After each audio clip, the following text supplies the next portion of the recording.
What's up everybody, Teancum here with Sew Yeah Quilting. In today's video, I'm going to show you how you make this Jelly Roll Race Quilt with a triangle using the brand new Lori Holt Jelly Roll. Let's get started.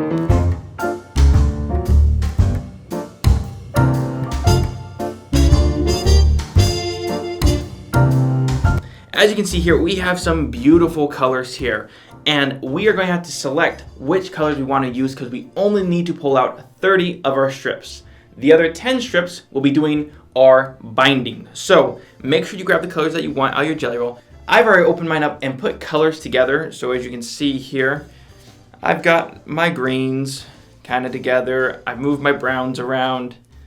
You want to put it in the color order that you'd like to see at the finished project.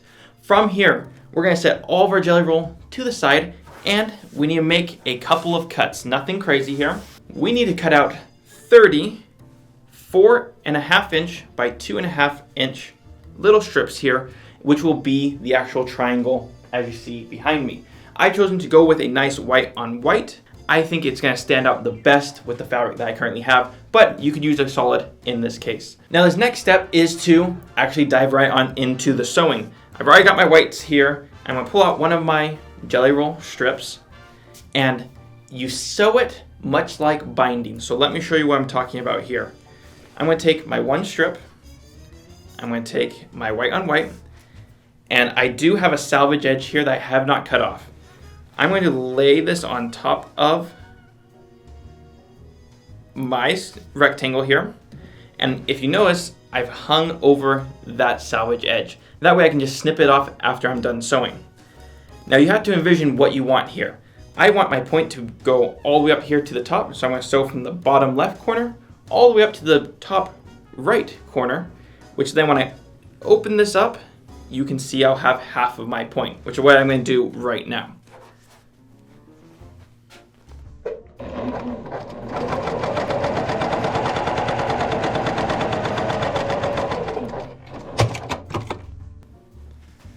And I'll open this up so everyone can see at home how I've gotten half of my triangle here.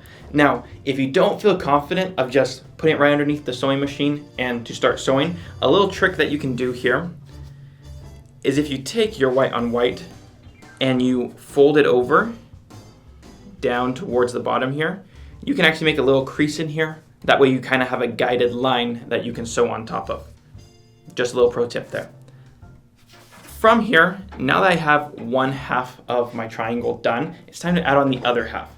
I'm going to take my long string here, or my long strip here, I'm going to make sure there's no twists or turns in it, and I'm going to lay it down right on top of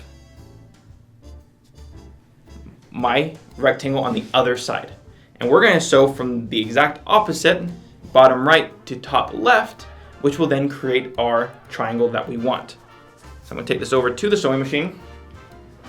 19 minutes, 59. Whatever.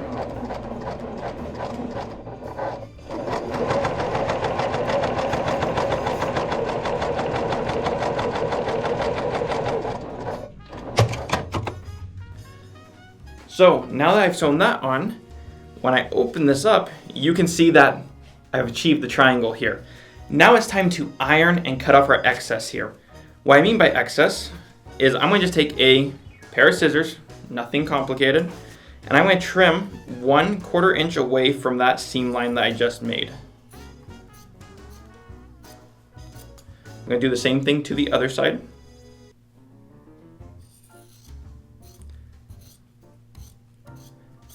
And then I have a little bit of extra bulk here at the top that I'm going to just snip right off.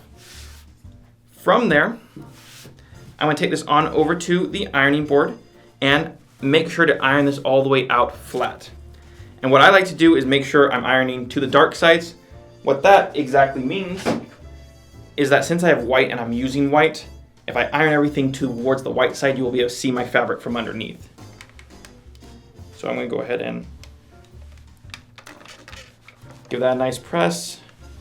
You could also finger press this if you'd like,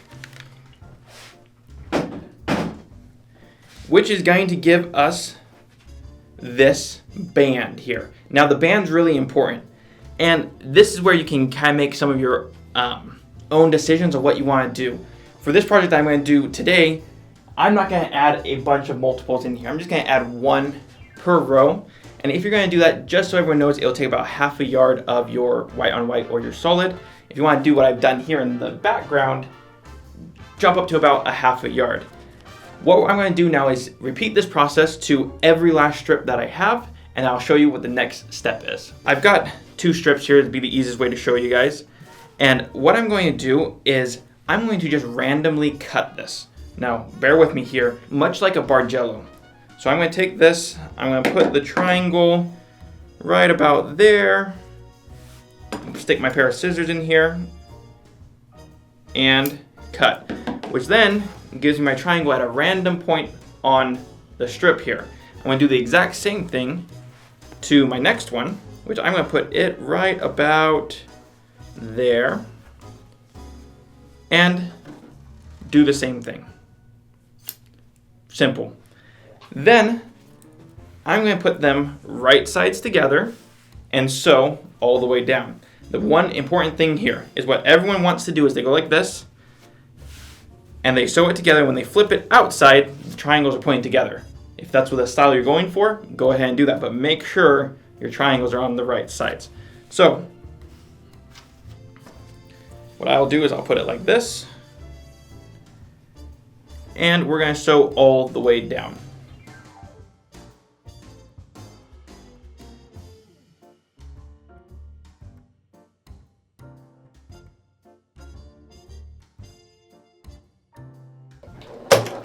Now, something to just be mindful of. I'm going to open this up here so everyone can see. You can see here that I'm about 1/4 of an inch off from end to end. Every bowl of fabric is just a little bit different, or every strip is just a little bit different in size. Don't worry about this. We're going to just keep sewing on every single row, and at the very, very end, we'll square this whole thing up. So continue sewing. So I made a little bit of progress here, and I put all my strips together, and let me show you what it looks like with one triangle per row. It's a super, super pretty quilt. Now, let me teach you how to square this whole thing up, and it's a lot easier than what people make it to be. Let me show you what I mean. What I'm going to do is I'm going to take this quilt, I'm going to fold it right in half. And I'm going to make sure everything's pretty much lined up with each other. Take your time here. You get one cut to cut everything. I'm going to line up my rows the best I can, making sure everything is pretty much straight. And I'm making sure as well that my bottom and my top are proportionately the same here. And you can see how I'm just kind of easing out any excess here to make sure it lines up real nice and straight. Then from here we're going to fold it into quarters. I'm going to take this end and fold it to this end.